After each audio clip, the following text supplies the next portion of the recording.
precisamente Alejandro Almaraz, que fue ex viceministro de Tierras, con quien vamos a conversar en los siguientes minutos. Alejandro, ¿cómo está? Buenas tardes, un gusto saludarlo. Buenas tardes, Gonzalo, el gusto es mío.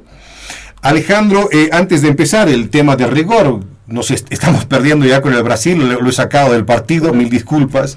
Perdón, con la Argentina. Con la Argentina, díganos, ¿cuál es su pálpito? 1-1. 1-1. 1-1. Bueno, ojalá que no sea así y ganemos, por lo menos 2-1. La idea es ganar como locales para tener opciones fuera. Pero bueno, esa es la esperanza del hincha, ¿no? La realidad es otra. Alejandro, usted escuchaba esta introducción en relación a lo que está pasando al MAS. ¿Usted está viendo de afuera esto que le ocurre al MAS? ¿Está metido en el MAS? Cuéntenos qué es lo que pasa y qué es lo que podría ocurrir hasta octubre después del Congreso. Bueno, primero que yo dejé de estar relacionado con el MAS hace más de 10 años ya, hace más de una década, cuando no es que dejé el gobierno, ya el gobierno lo había dejado un tiempo atrás, sino que llegué a una ruptura, porque ese gobierno comenzó a traicionar sus compromisos, tal vez el más importante de ellos, que era con los pueblos indígenas de Bolivia, al introducir normas contrarias a sus derechos, a los derechos establecidos, nada menos que en esa misma Constitución que impulsó el MAS y que puso en vigencia. Entonces veo esta problemática desde afuera y me deja dos primeras certezas. En primer lugar, que la disputa en el MAS no es aparente, no es un teatro como muchos pensaron hasta hace algún tiempo, tal vez hasta el mismo día de hoy, que se trataría de una jugada para no solamente controlar el espacio político del oficialismo, sino también el de la oposición. Pues no es así, no es así. Los hechos concretos del enfrentamiento son lo suficientemente prolongados, extensos, violentos, como para mostrarnos que hay efectivamente, realmente, esa disputa interna en un proceso de descomposición de ese partido. La segunda certeza es que lo que tiene de renovador el sector renovador es de renovación de lo peor que hay en el MAS, ¿no? El autoritarismo, la corrupción, los peores impulsos en ese partido. Luis Arce, que al comenzar su gobierno tuvo tiempo de renovar la posición política de ese partido en una dirección democrática, en la dirección de restituir las instituciones democráticas profundamente afectadas por la larga gestión de Evo Morales, ha hecho exactamente lo contrario y ha acentuado el carácter autoritario del gobierno, ha profundizado el desmantelamiento de la institucionalidad democrática, ha intensificado la represión, llevándola a grados, yo diría, inéditos, a niveles de crueldad, para hacer más eficaz la intimidación de la sociedad y de la ciudadanía boliviana, y ha llevado la corrupción también a un grado tan extremo e inédito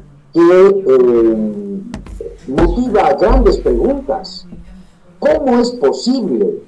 ¿Quién ha sido capaz de un negociado tan monstruoso como el de Yacimiento? Entre paréntesis, denunciado por los evistas, ¿no? En particular por determinados exministros del presidente Evo Morales, a los que habrá que pues reconocerles esta información que han puesto en dominio de la ciudadanía boliviana. Pero el hecho es que esto no había ocurrido antes. En toda la historia de Bolivia, esto es difícil de conseguir en cualquier gobierno del mundo. Y pues estamos en esta situación de estar gobernados por una renovación de lo más sórdido de la corrupción y de lo más cruel de la represión y del autoritarismo. Alejandro, ¿en Bolivia hubo nacionalización? ¿Es real la nacionalización de la que habló el gobierno del MAS? No, no es. Asumo que estamos hablando de los hidrocarburos, ¿verdad?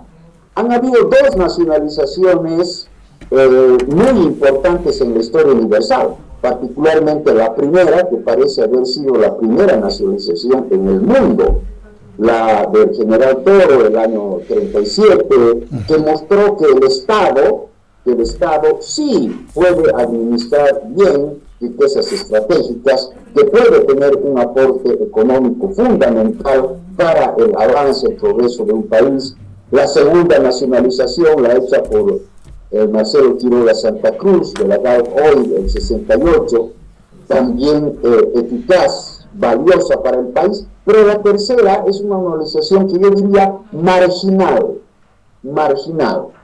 en la que lo que retorna al control efectivo del Estado es alrededor de un 15% de los campos hidrocarburíferos, pero es un 15% que va decreciendo porque esos recursos pues se van agotando, van disminuyendo. No sé exactamente cuánto es ahora, pero es bastante menos del 10%. Eso es lo que hay efectivamente como nacionalización de los campos petroleros. Adicionalmente podemos hablar del transporte y la refinación, y no más. O sea, en resumen, no hubo nacionalización de YPFB. Una nacionalización marginal, para decirlo en términos precisos. Sí. Ahora bien, usted ha hablado de los hechos de corrupción de esta organización. Yo le pregunto a Alejandro Almaraz, ex viceministro de Tierras, además intelectual, no se preveía, no había una prospección que esto podía descomponerse en el tiempo si no se tecnificaba a la gente, si no se daba educación a la gente y más bien se le dio todo lo contrario. ¿Cómo se preveía estos primeros 20 años de este proceso de cambio? Bueno, primero que se discutía muy poco y tengo la impresión de que esto siguió siendo así. El hecho de que surgieran estas disputas con tanta vehemencia nos da a entender eso. Y en lo poco que se discutía, pues se veía cierto grado ciertamente de improvisación, una deficiente planificación. Yo recuerdo de una preocupación del ingeniero Villegas, que en paz descanse, que decía: la austeridad no debería liquidar nuestra iniciativa económica estratégica, que es la reconstrucción de yacimientos, el avance hacia una efectiva nacionalización, al desarrollo de una industria nacional de los hidrocarburos. Y pues había incomprensión en algo en lo que tenía toda la razón el ingeniero Villegas. No se puede ofrecer a técnicos del sector hidrocarburos salarios de 12.000, 13.000 bolivianos, como eran los que resultaban el tope en esta escala impuesta por la austeridad, ¿verdad? Eso ya le da una muestra de lo poco que se había planificado este proceso estratégico, y si falló esto, pues fallaron muchas cosas más. Lo que podemos percibir al paso del tiempo es que no hubo una estrategia propiamente dicha, una estrategia nacional para desarrollar el sector hidrocarburos, y para peor, rápidamente caímos en la corrupción. La corrupción no comienza ciertamente con el gigantesco caso que tenemos ahora. Ya tenemos el caso de los taladros, ¿no? de la chinos. Corrupción con los taladros, el caso las barcazas de chinas. Pero para hablar solo del sector hidrocarburos, resulta que los venezolanos que tenían que ayudarnos con tecnología, etcétera, lo que nos traen es su corrupción.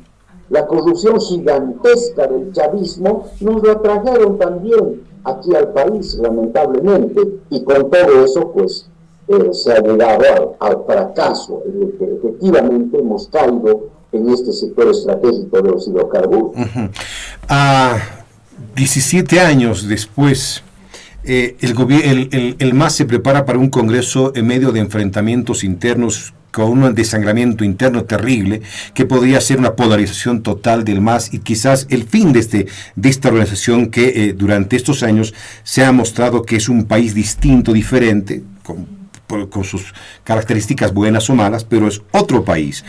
¿Qué se espera para este octubre? ¿Quién va a ser el candidato? Según su lectura, ¿qué podría ocurrir al país? Porque ahora Bolivia ya no se entiende sin el MAS. El MAS es parte de esto que es la historia de Bolivia y a muchos años seguramente.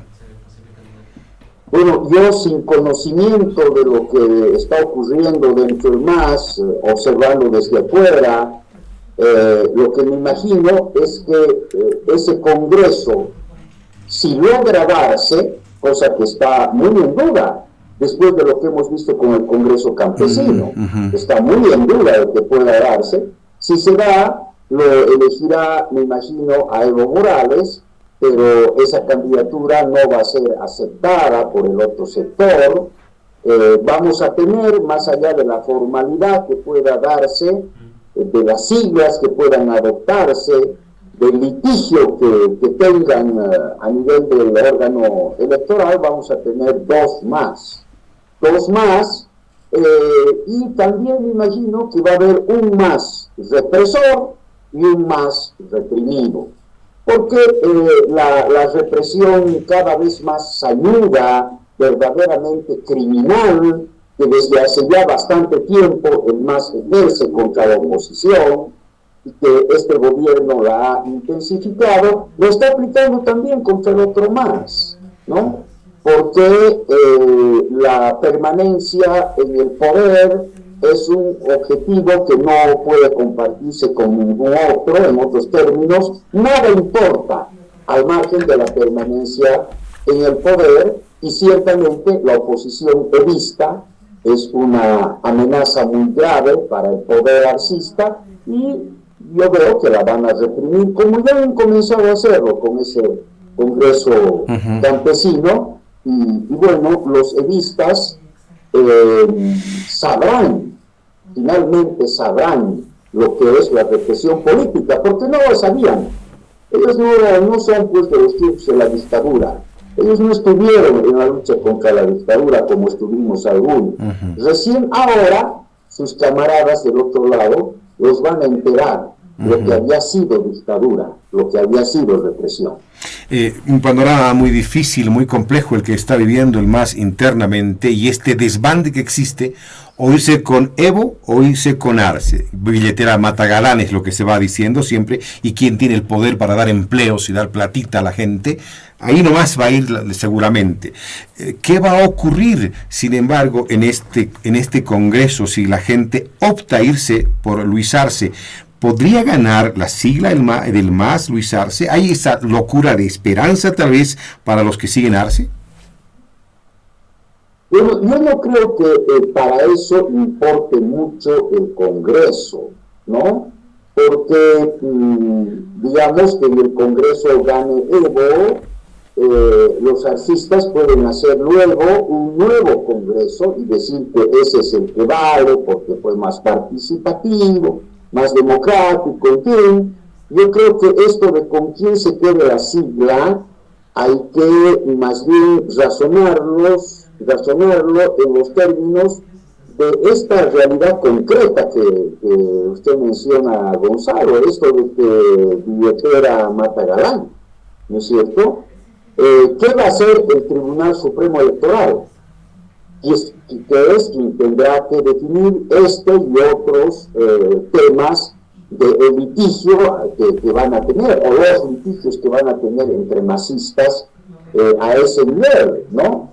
Y pues uno tendría que inclinarse a pensar que así como los evistas van a saber recién ahora lo que es represión, van a recién saber ahora lo que es una institucionalidad pública manejada por el poder político y probablemente tengan que confrontar que el poder de Arce también se exprese en el reconocimiento que le dé el poder electoral.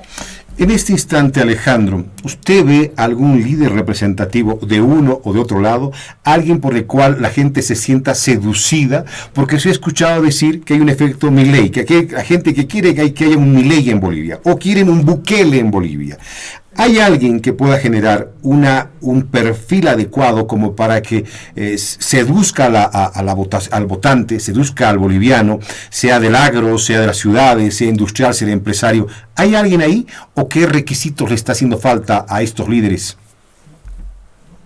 No, en este momento no veo, pero si se tratara de alguien como Milei, afortunadamente no lo veo, le diría yo, ¿no? Porque, claro, en coyunturas como esta, de crisis, pero además de la crisis propiamente política, un fenómeno más profundo, es el de la gran desilusión, ¿no? Momentos así son peligrosos porque de ellos es que ha surgido en Alemania, por ejemplo, Hitler, ¿no? Y surgen personajes que suelen conducir a la sociedad hacia la violencia, ya sea grandes desgracias, y a mí, francamente, me produce miedo un personaje como Milei, que, como escuchaba decir ahora, no puede escuchar a una persona que opine distinto sin lanzarle insultos y cubrirla de descalificaciones. Una persona que se dice libertaria, pero que lo que ofrece es Argentina potencia, ¿no? Un nacionalismo exacerbado muy propio del fascismo y una serie de posiciones extremas que ojalá no surjan, en nuestro medio, ojalá surjan liderazgos que más bien nos lleven al diálogo, a la búsqueda de consenso, ¿se debe pactar? A la búsqueda de acuerdos. ¿Se debe pactar? ¿Se debe volver a esto que es la democracia representativa? ¿Se debe hacer acuerdos? ¿Se debe volver a cotear, entre comillas, cotear el país con las fuerzas políticas para construir nuevamente Bolivia? Se debe acordar e incluso pactar, pero no cuotear. No cuotear porque cuotear significa la distribución del poder, simplemente.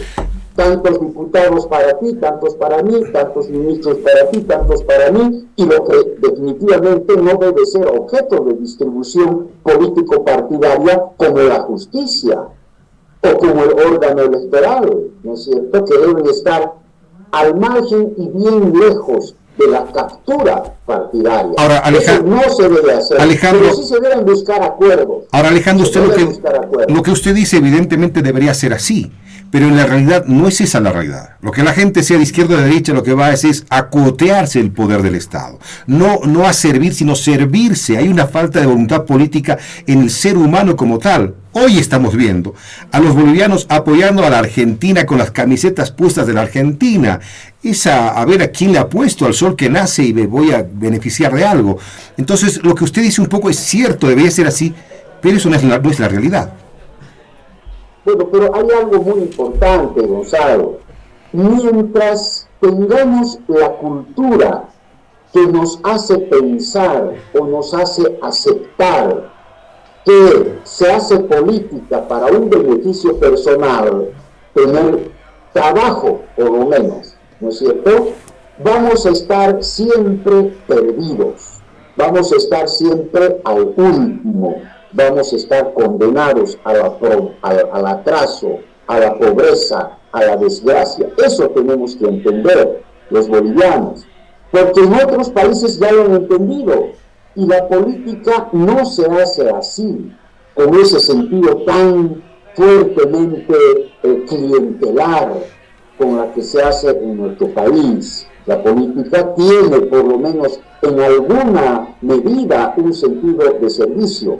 Mientras no lo asumamos en nuestro país y aceptemos que uno puede hacer política toda su vida para no beneficiarse en absoluto, sino más bien para tener que hacer una serie de sacrificios, cosa que en otros países no es extraordinario. En otros países ya ocurre así. Ver, por ejemplo, en Chile, ¿no? Hay mucha gente que milita toda su vida en un partido sin la expectativa de jamás tener pega. Eso no es en Marte, es en Chile, por decir un país, ¿no? Como puedo decir muchos otros. Mientras eso no llegue a ser una realidad en Bolivia, mientras no adquiramos esas características de Estado moderno, sin patrimonialismo, vamos a estar siempre tan aplastados como hemos estado hasta el día de hoy. Termino con esta consulta, Alejandro, siempre agradeciendo su tiempo y su predisposición a conversar. Si este domingo fuesen las elecciones, ¿por quién votaría? Depende de quiénes serían los candidatos. Ahí los tenemos a Evo Morales, a Luis Arce, a Carlos Mesa, de pronto Costas aparece, está también el gobernador de Santa Cruz, entre los actores más visibles. Ay, pregunta difícil. ¿O votaría en blanco o votaría tal vez por el opositor mejor situado para ganar al MAS? Esas serían las dos posibilidades que yo para ganarle al MAS de Evo Morales y de Luis Arce. A los dos más, claro. A los dos más. Y sí. ¿Eso sería optar por la derecha o por un tercer sistema? Podría ser ambas cosas. Porque ciertamente, Camacho, Costas son la derecha, pero eventualmente la derecha podría cumplir la función de la urgente restitución de instituciones democráticas, ¿no? Urgente, para no seguirnos hundiendo en la dictadura, en la violencia y en la corrupción, y para que luego, en un segundo momento, los que no somos de derecha, los que queremos una transformación hacia la igualdad, hacia la justicia y hacia la libertad, ¿no?, podamos desarrollar un proyecto político.